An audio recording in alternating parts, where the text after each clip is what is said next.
Hello again, James Williams, Director of Programs with MEF. Now, what's in the power of a number? The answer is a lot. Without numbers, we in telecoms would be in real trouble. And at the end of the day, a subscriber's mobile number in particular is worth its weight in gold if it were physical. But it isn't, because it's virtual. Mobile numbers, without them, as I said, telecoms would not function. But it's their value now we're going to be talking about, their value across voice and messaging. I'd like to introduce to the stage Mr. Tim Ward from XConnect. Hey, Tim.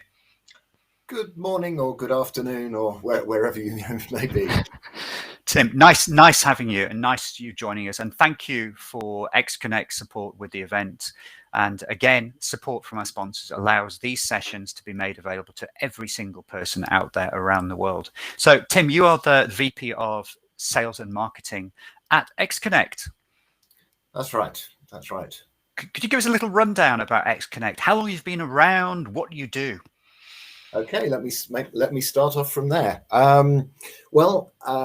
We're responsible for number information services. That's our primary business. And we've been around providing these types of services for about 5 years.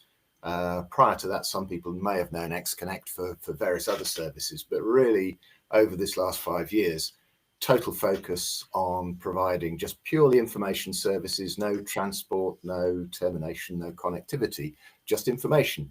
The main focus of that has been very much with the A2P providers, the aggregators, the business messaging providers. They've been using that information to help them deliver their services as accurately as possible. But what we really wanted to talk about today was kind of how that actually extends across. And whilst we're probably well known in that A2P ecosystem, very much the ecosystem of the MEF, the applications as they move into the voice space, but also as you kind of go out into RCS and as you go out into IoT, all of these have some remarkable similarities. And that's really what we wanted to try to focus on today. Fantastic, Tim. Well, thank you again. I'll leave you to it with your speakers, and have a great session. Thanks. Thank you very much. Well, as I said, Tim Ward, responsible for number information services at XConnect. So you'll see a strange sort of linkage between the title of this session and our responsibilities. No accident in that whatsoever. I'll be leading the session, and along with our guests, we've got Fabio Bottan from Telia. Hello. Hi, Fabio. How are you? Thank you very much for joining. And we've got and we have Durairaj from Vodafone. Hi, Thangar. Hi, everyone. Hi there. And also we've got Nick Cowley from Odine. Hi, Tim. Hi, everyone. Hi. Well, I have to admit, it's been a while since I've moderated a session like this. So I'm very dependent upon you guys helping me out and kind of keeping us on the straight and narrow and on subject. But I'm sure you will. As I said, no accident. This is really about number information services. And kind of that evolution we talked about a moment ago, the MEF has really come from that same background that we have. It started out working on A2P, messaging, that had been their focus. But when you look at what went on with last year's Wholesale Connects webinar event and the growing participation in the wholesale group calls, you can really see a whole new focus on the area of wholesale, a segment that has almost been the other way. It's traditionally been focused around voice. One of the kind of introductions to this session, as I was kind of reading through MEF's advertising and so on, they talked about the cloudification of voice. It's a great word. Not quite, well, hopefully we all know what it means. But, I think this is not just, this move to wholesale is not just about introducing voice to the party. It's really about how this now translates. It's about what happens when voice and messaging and RCS and IoT and other new classes of sort of platform-based services all start to come together. as a supplier to sort of many parts of this ecosystem, we know they've got very different businesses.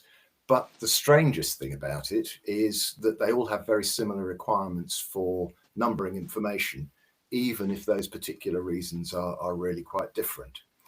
So, although I kind of gave a little bit of an introduction earlier on, the services that we produced were really designed to do two incredibly simple things. There's no complexity about these number information services, although I might come on to that. One is to simply tell you whether a number exists. Is it valid? Another is to tell you which operator that number actually belongs to, and to do that on a scale, to do that globally, to recognize the implications of porting, to recognize the implications of changes of allocations of number ranges and number blocks. And that's really what we're hopefully going to show, how that kind of information is being used across different services. So for today's panel session, really wanted to explore what these kind of services or what this kind of information does for three really quite different organizations. And I'm hoping I'm going to summarize these correctly, and I'm hoping you're going to put me straight. Telia, very much a carrier services organization, but with a major launch of an A2P proposition. I think this has been both a transition for them, but also a transition of where you've seen sort of independent A2P business messaging companies now moving into the sort of mainstream wholesale environment.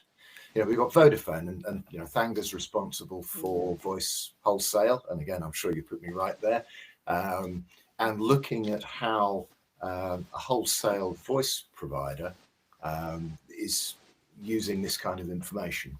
And then finally, Odine, who some of you may not know in this environment, but are a platform provider, providing platform-based services to a number of different carrier organizations. And if I might, I'll probably start with Nick, just to talk for a moment about kind of what is going on. And let's go around each of you, sort of the observations of what is going on in your market and where these requirements are actually coming from. When I was talking with Nick, as we were preparing for this, one of the comments he actually made, a bit frightening, was that the market is more nervous than ever. And that was kind of the start. I wonder, Nick, if you might kind of explain where that was coming from and, some of the implications of that.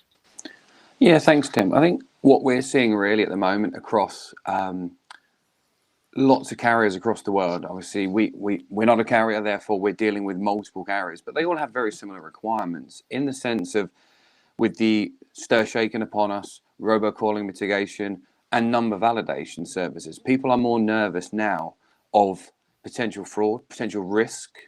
And really what it's come back to is there's a big push from what we're seeing from customers is to really be confident in everything they route, everything they send. They have either validated or they have rejected based on the fact that they couldn't validate. So really we're seeing a lot around risk management, risk aversion. I think also with the pandemic and the lack of travel and human interaction, you lose that personal touch as well. And when you're seeing someone every few weeks, every month, there's a certain amount of personal confidence there as well. So I think we've just seen a nervousness around risk, and also the dispute side of it. Disputes are never cheap. They require a lot of people, a lot of effort, a lot of time, and often don't come to any great conclusion for either party. So really what we're seeing from our customers is the more we can validate, the more comfortable we are in what we're doing. And that's really what we're seeing. Okay, that's I think a very helpful start point and one theme, and we can come back to that and start to talk about exactly how information can help de-risk and sort of take that as our probably second area. Fabio, maybe I could ask you just to talk about your environment and as a carrier, you've got probably very different business models that may be different from what you would imagine in a kind of a independent A2P organization. Maybe you could expand on that a little. Yeah, sure. Yeah, so on Telecarrier, when we start the idea about the whole A2P hubbing for the Telia group, of course we didn't want to go to the same sort of a business model that was already in place with the existing aggregators in the market. So we know that there are a lot of good aggregators in the market, but it's not the case for all of them. I mean, there are, of course, people that are exploring wholesale routes and leading to sometimes illegal termination as well. So when we decide to start the business and be the official Telia Group A2P hub, quality was really important for us. So how to differentiate ourselves from the existing business model was focus 100% on quality, which means that 100% direct termination, but also being able to improve what we call the ASR or the conversion rate. People like to call the conversion rate as well. But how to guarantee that we will be able to terminate a big part of the entire traffic that is being submitted to a specific destination, right? And that was very important for us. And it took of course, a big part of our planning for the service development. And that was key, and it's been key actually on everything that we are doing so far, right? Being able to be the best route provider to a specific destination brings you further comparing to the rest of the market that already exists, right?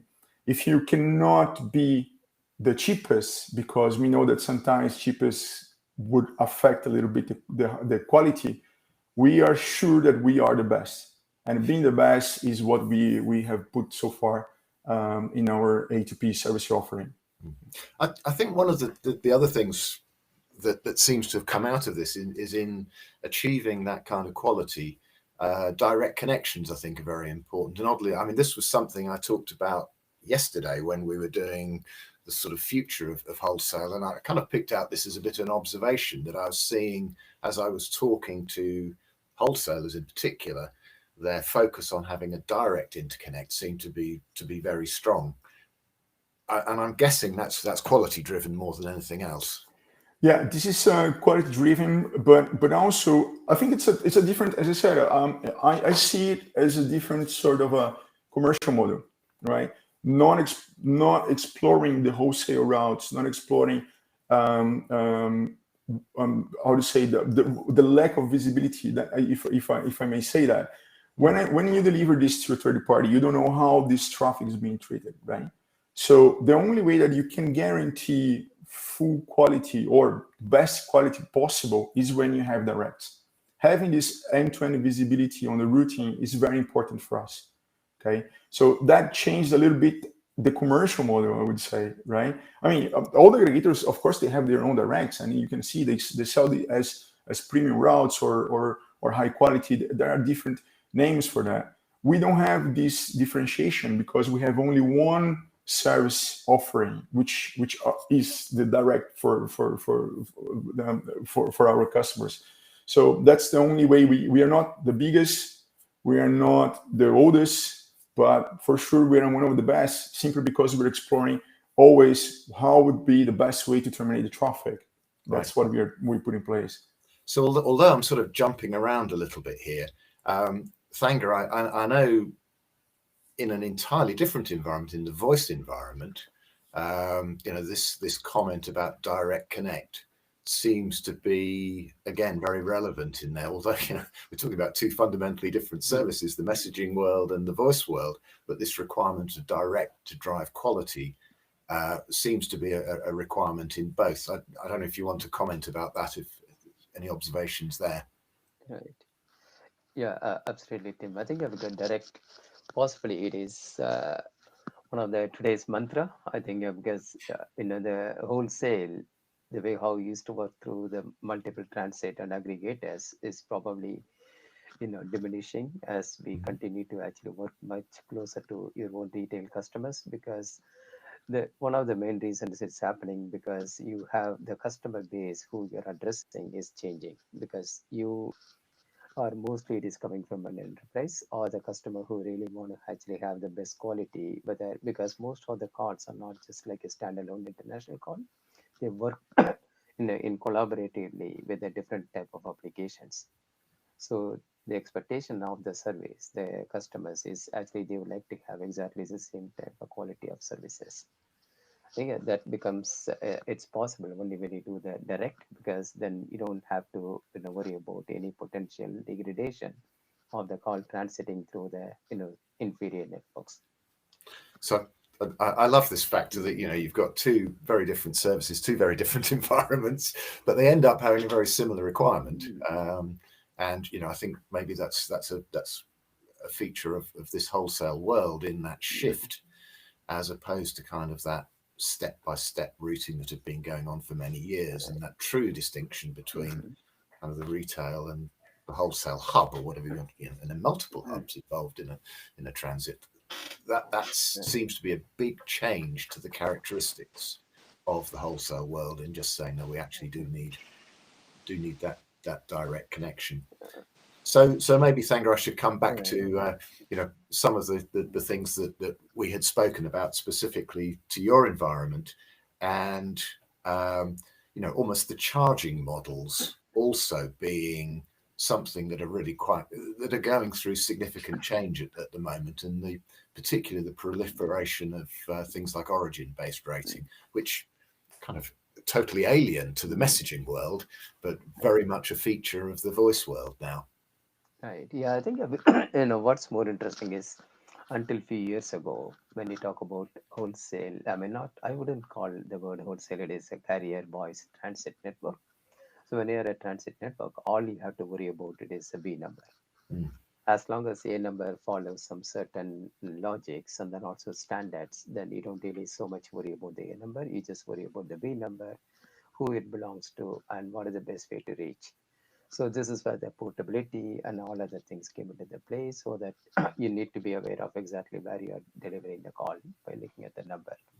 In the last few years, because of the OBR concept, what we also started seeing happening is you have a multiple charging mechanism for the same B number. Depends on where the call comes from. So this, even though it looks good from one point of view, because you just want to actually, differentiate the prices depending on the where call originating, but then it opens up a arbitraging opportunity, because in the industry, you don't really check the A number very much. And most of the transit players, we don't really have a systems or capabilities to check the A number, and except that some standards, as long as they meet some E164, it looks legitimate, you just pass a call. But you don't know whether the number actually is a real potential number of a country where it pretend to be looking like. And that means, we did analysis maybe about 3-4 years ago. At that time, not many European networks are also having OBR. So that time we felt this analysis came up something about 10 to 12%, or maybe even 15% calls coming through our network and delivered to our operating companies potentially have the CLI changed on the A number. So what it means, it is not a bad quality for customer, because customer gets a call, but then end customer probably do not know whether they get the call from the right, foreign caller. And more importantly, our operating companies are losing the revenue, which is supposed to have been paying maybe OBR charges. So this is the huge intelligence which is required if we have the number in intelligence about the A number as well as a B number. Then it becomes important for you to exactly how you deliver the service, and then also protect the revenue as much as possible. Right. I mean, we're covering some pretty diverse subjects here, and I hope that works out for the audience in here. But I think each of these are kind of critical areas where management and control of routing based upon numbers is kind of the theme, and that's kind of what I saw when we started looking at these very, very different environments of Telia, Vodafone, and Odine. in that in each case we were running into almost that same requirement and issue. You know, there's one other point which had been discussed, which was almost about the management of the user experience and what those expectations are. And maybe, you know, it'd be worth kind of asking each of you about kind of what the implications of that is. I'll go back to Nick and just say, you know, in your environment as a platform provider, the end user experience, I guess, is something which is really about what your customers are using your platform for. But I'm wondering, you know, the things that they are asking you for to build into your platforms to enable that user experience management. It's definitely something that over the last year has grown quite dramatically in terms of, and I think Fabio made the point, its quality is now becoming such a big thing. Price is price, and everyone can fight for the cents that are available. But actually, the quality side of it is even more important, because everybody is not fighting for the traffic, but there's only so much traffic in the world. And if you can offer the best quality, people are potentially willing to obviously pay a little more for those guarantees. And, you know, what we're seeing from our customers is very much about, they're looking very granular now. They never used to so much, but it's much more granular in detail. And as we said, the end user has so many choices now. You've got to make sure, or the operator has to make sure that they are the choice for that particular user or that set of traffic. So really where we're finding, and Thango made a very good point about it, sort of a lot of these, the more steps you put into the chain, the more people that are in the chain in terms of operators, the harder it is to guarantee that quality. And I think what the industry is seeing is more and more of the larger operators are turning to deal with each other directly, because one, it's more cost effective, it's more efficient, but they can guarantee that quality because they know it's going from A to B and nowhere in between. So we're seeing that your user experience is driven by that quality, and nearly everyone we speak to talks about, we need to deliver quality down to, you know, the lowest detail. So it's, I think where messaging has kind of always has driven this in the sense of it the validation and the quality came in first. It's filtered into voice now as an expectation. So I think that as much as we treat them differently, they do mirror each other in the sense of people want that quality and those assurances that it's going to be delivered correctly and charged correctly and therefore billed correctly, making everyone's life easy. So that's what we're seeing from a lot of our customers across the world. So Fabio, I think, I mean, you kind of talked the quality thing earlier in quite a big way. I mean, are there other aspects of that sort of user experience that you're seeing as you're building this new A2P hubbing service? Yeah, just to add on the quality, if I may, having the right, of course, route engine in place. And when I say route engine, there are few moving pieces about this, which includes, of course, the numbering service that we're discussing here in this panel, which means that if you have everything that you need, but good database in place, you can always improve the existing quality. So there is one case that I can share here. Actually, it wasn't one specific destination. We had in Nordics that once we put in place the right database, numbering database, actually managed to improve the quality from 90% ASR up to 97% ASR.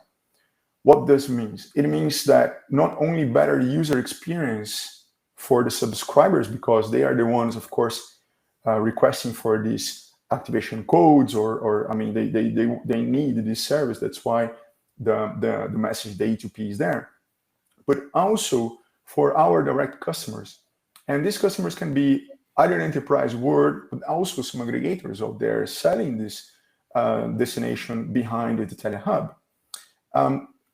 We need also to understand that these affect the whole revenue associated to the service, because sometimes some destinations are charged on per delivered basis. So if you manage to terminate 97% of the messages that are being submitted, this is what you are getting as revenue, basically. So that affects a lot. That affects not only the quality perceived by the end user or by your direct customer, being an aggregator or an enterprise, but also affects your commercials in the end, because it's also sometimes, again, depending on the destination, depending on the country, but this is also related to how you are billing, how you are invoicing your direct customer. That's why it's very important to have a very accurate numbering information to make your route engine very successful. Let's put it this way. Great.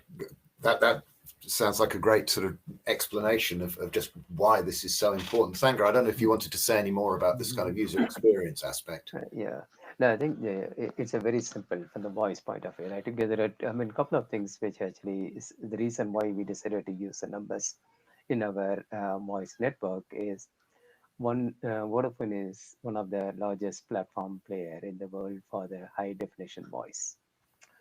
So we actually, between among our own network, so we are reaching more than about 500 million high definition subscribers across the partners as well as our own operating companies. How do we guarantee the high definition? When the Vodafone UK subscribe, because most of us have a high definition mobile handset and we all have a 4G or maybe Wi-Fi to make the call. When you make the call, how do we guarantee it is going to be high definition interval? But only by knowing exactly whether I can deliver the call with no transcode free and no transcoding happening between origination and termination. So this is one of the very simple use case. And for doing this, I mean, this is obviously gets the highest quality experience for the customers, because not many customers will not even come and tell you, okay, they don't like the quality because they don't differentiate it. They don't appreciate the codec and everything, because but then most of the people today have an option to use WhatsApp or FaceTime. They're all using the high definition. So if we start using 729, 711, and you don't use AM or wideband, they can start seeing the difference in quality when they use a mobile call. Okay, so this is some other easy use case. And then another thing also we do that is voice over LTE. And that is another project when Vodafone started doing it between our own operating company. Then obviously we want to make sure that foreign handset is also on LTE. Because today you probably have majority of the network on LTE, but then still there are places you don't have a LTE coverage. You still fall back into different. So how do we know before we hand over the call whether we need to hand over as a LTE call or we hand over like a different call? Okay, this is some of the very simple, straightforward use cases. So I mean, that obviously gives a better customer experience, right? The customer do not know about it, but then this is how actually it gets advantage.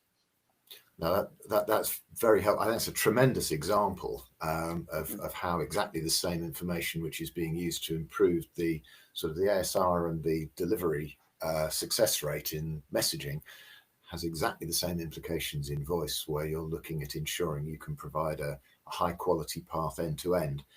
And if I might add a little to that in terms of, whilst in sort of most of the countries where we see high sort of mobile penetration, we normally use a rule of thumb of about 30% of the numbers will probably be ported. It's something in that space. When we actually look at the kind of traffic and the queries that come through, it tends to be a bit higher than that. And, although we can come up with great theories as to why that would be, we kind of analyze it and say, well, it's probably because the people who are making most calls and the people who are using most advanced services are more likely to be those who are also porting their numbers around. So it kind of distorts the figure slightly. So although the national number might be, let's say, 20-30%, when you look at the traffic usage, it's often 40%. So that does mean, in Thangar's example he gave just now, if you're looking at voice and it possibly going to the wrong operator that doesn't support high definition voice or doesn't support voice over LTE, and so everything is kind of falling back to whatever is the kind of the basic standard transport. If that had been routed directly using the information that included the number portability information, then that can immediately mean that another 30 or 40% of your calls are getting that experience, that user experience of HD voice. And in the case of messaging, you're getting those that are getting a direct connect rather than a message which has been possibly gone through multiple hops. So all of this kind of looks very good. There is a question that has come up from the audience in the last few moments. You know, are customers actually looking for specific quality metrics, KPIs, or is it just kind of greater transparency they're looking for? And you know, I certainly get KPIs thrown at me when people are looking at the data that they're using.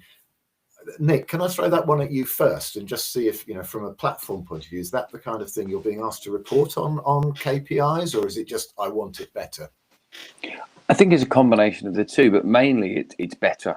The KPIs haven't really changed over time, but what people want is more granular detail. They want quicker data as well to make decisions, whereas they may have just taken ASR and ACD as 2 parameters before, and maybe there's now 6 parameters, 7 parameters, things like R factor or, you know, other things. So I think the hunger for information is just, again, to try and sort of point the decision to its best possible location for the traffic itself. So I don't think necessarily the KPIs are changing. I think people are asking for more, but it's really just about having the best level of information to make the best decision, because the best decision generally makes you the most profit as such. Yeah. I'm finding it fascinating, because I was involved in voice networks years and years and years ago, then got into messaging and mobile, and I'm now having to remember what some of these KPIs are. So what, ASR is answer C's ratio? Yeah. ACD generally. Amazing. Yeah, PDD, the usual suspects haven't changed. Exactly. These things don't change too much, do they? No, that's great. So, Fabio, are you seeing the same? Are your customers demanding specific KPIs for their services? Yeah.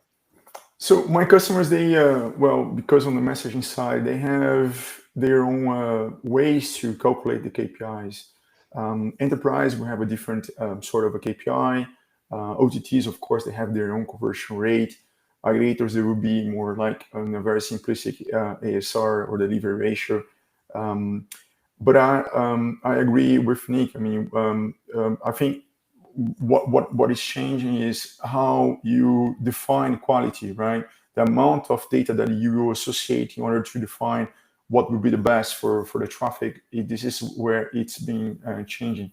So I think is more intelligent way to use it, the KPIs, in order to take better decisions. So I'm fully with Nick on that. And Thangaraj, I should ask you as well. I think you were probably Yeah. one of the first to throw a set of KPIs at me. No, we don't. Yeah, we don't throw it and then confuse the people. Okay. No, I'm sorry, I said that wrong. Yeah. Sure, you know what I mean. No, I'm just it's a joke. I think I totally agree with Fabio and Nick also on this, because what we see that is because the customer segment is changing, they don't care about the KPIs much, right? Because the KPIs remains the same KPIs so many years. But then I think what they really need is a better transparency. I think that is exactly one of the question was saying that. Okay, I think we try to be absolutely transparent the way how actually I'm talking about from voice point of view. How is it being routed? How is it being managed? How is it being troubleshooted? So everything has been. The more you are transparent, the more confidence the customer has on your service, so that they can build, because it's not they're doing, because it's not like a olden day wholesale where people try to switch a traffic for a 0.5 cent drop, because here the customer we are talking about it is they really want the service to work, not because they want to make 0.5 cent margin, because they just want to make sure their end customer is happy with their service, because voice happen to be one of the enabler of their service, not necessarily just only one option for their service. So in that case, I think what they need is the comfort and confidence and trust. And that can only be built when they are more transparent, not just giving a fantastic KPIs. Right. Okay. And I think this whole subject of KPIs also links back to one of the points that Nick made earlier on. And I think it's a question that I wanted to sort of get into, which was, how do you actually de-risk the business? I think one of the things we've been seeing, which I think is a little bit different from certainly the old carrier world, is where as a supplier, you've almost got a choice about whether you're going to take business on or not. And so it's about setting expectations with your customer and knowing what those risks might be, maybe about charging, possible costs involved. So again, if I can throw that back at you again, Nick, in terms of, what are the, or how do you de-risk taking on business? How do you de-risk taking on particular sets of traffic where there may be particular requirements to meet either pricing or quality expectations? Yeah, I think with that one, Tim, the easiest way to put it is it's about doing your due diligence up front. Everyone, you add a new interconnect, they test it, it's the best quality that's possible for the hour of testing. And then after that, you then go into, it's not as good as we thought, or the traffic isn't quite up to the levels that we expect. So what we find is, and again, back to the point before, is the information is about speed of information. Routing used to be left for a week, or you put a carrier in and you just look at the data sporadically, or you look at the data when it alerts you. People are now looking in minutes, short, they're looking at frequency of data is becoming huge. And even when we talk real time, sort of 60 seconds before the data is produced, or whatever it is in that time, that's quick enough. But some people are waiting hours for data. And the problem with waiting hours for data is it's not quick enough to react in the model that we've got now. So where the risk comes in is, if you're not looking at the data and you're not getting the right information, you can't make decisions. But also, when you take a new carrier on, you will always monitor what is occurring straight away, because that's key. And then where we've now extended that service with working with XConnect is then to start validating. So if I take a new interconnect and I validate the first 30 calls and they are all unallocated or all invalid, I very quickly know that carrier is not right for me.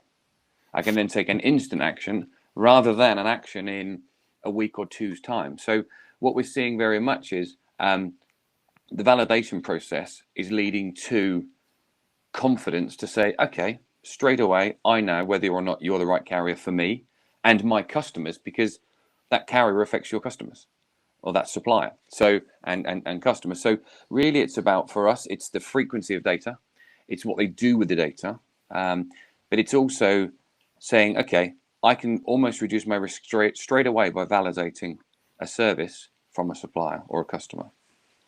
No, that's great. Thank you. That's a great advert for the need for real-time data. So you're welcome. Thank you. So Fabio, if I might put that same one to you, because I guess in that A2P world, you're very much contracting with an enterprise to provide a particular capability. And again, it is about de-risking. And it sounds as though the problem is similar, and possibly the solution is as well.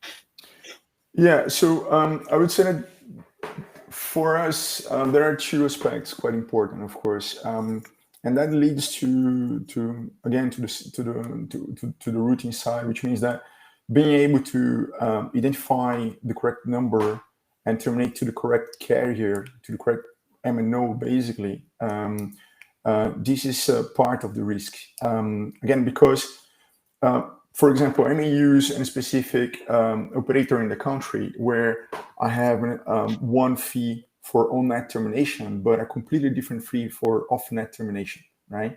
And this portability may affect a lot the pricing I've been sent out.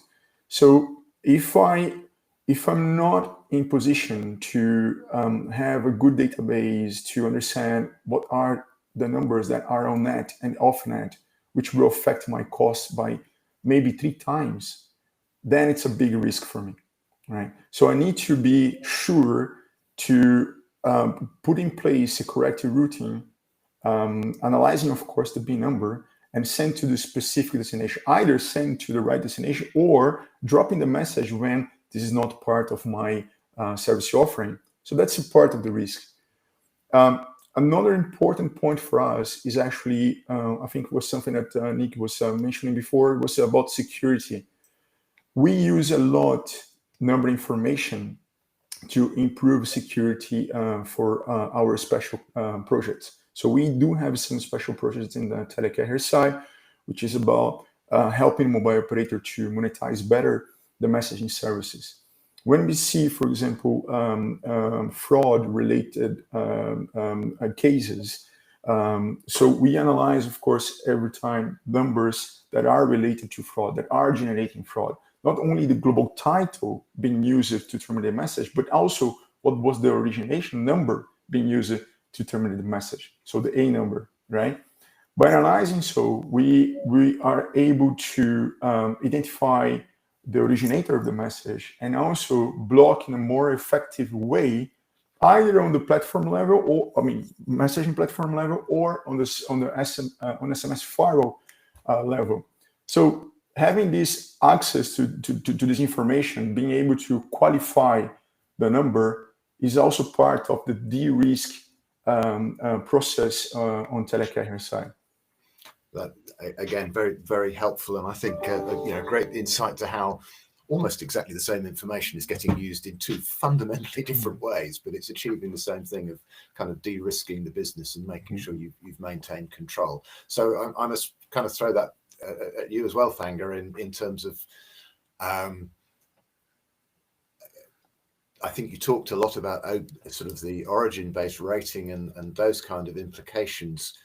Is that the kind of space, or are there other areas where you're also looking at your need to de-risk using additional information about numbers? Yeah, I think Fabio and Nick, I think they gave really good examples. I think in the voice, I think it probably exactly the similar use case and then recent. So I don't think I need to repeat that. But then I think two other things which I would like to just briefly mention it here is one from fraud point of view. Also, you would like to know and what the numbering plan or number, because it continue to change in many countries as the more and more operators come in, or maybe they merge, it continue to change. And then today I probably we don't want to be blindly routing the traffic based on a supplier pricing. We'd like to actually use a neutral and then very credible source which can confirm, okay, these numbers are legitimate number where we can send the traffic to. This actually gives a confidence to our customer. Just make sure when they send the traffic to us, they don't have to worry about whether it is fraudulent destinations.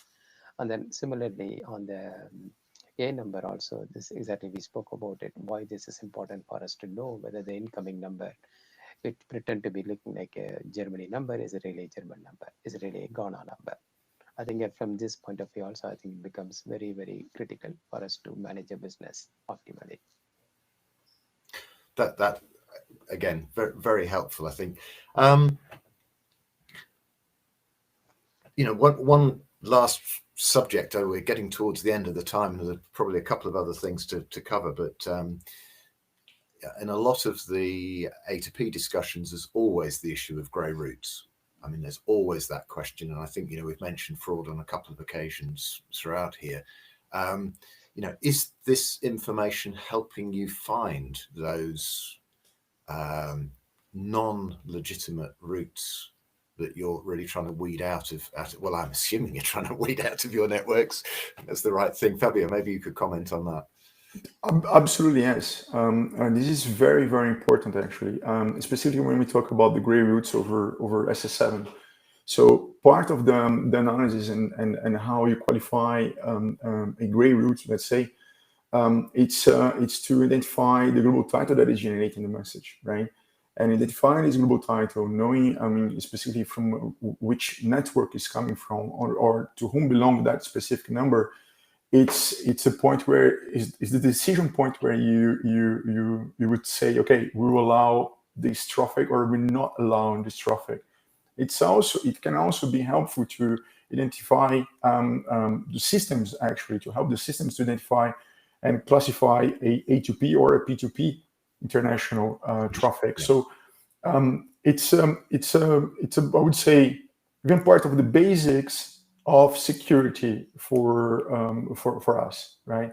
So we use that on a daily basis. That's very important for us. Every number that is requested to be blocked or to be analyzed, we need to go back to the database. We need to go back to make the query on the number and to understand from where it comes from and why it's being used for such type of traffic.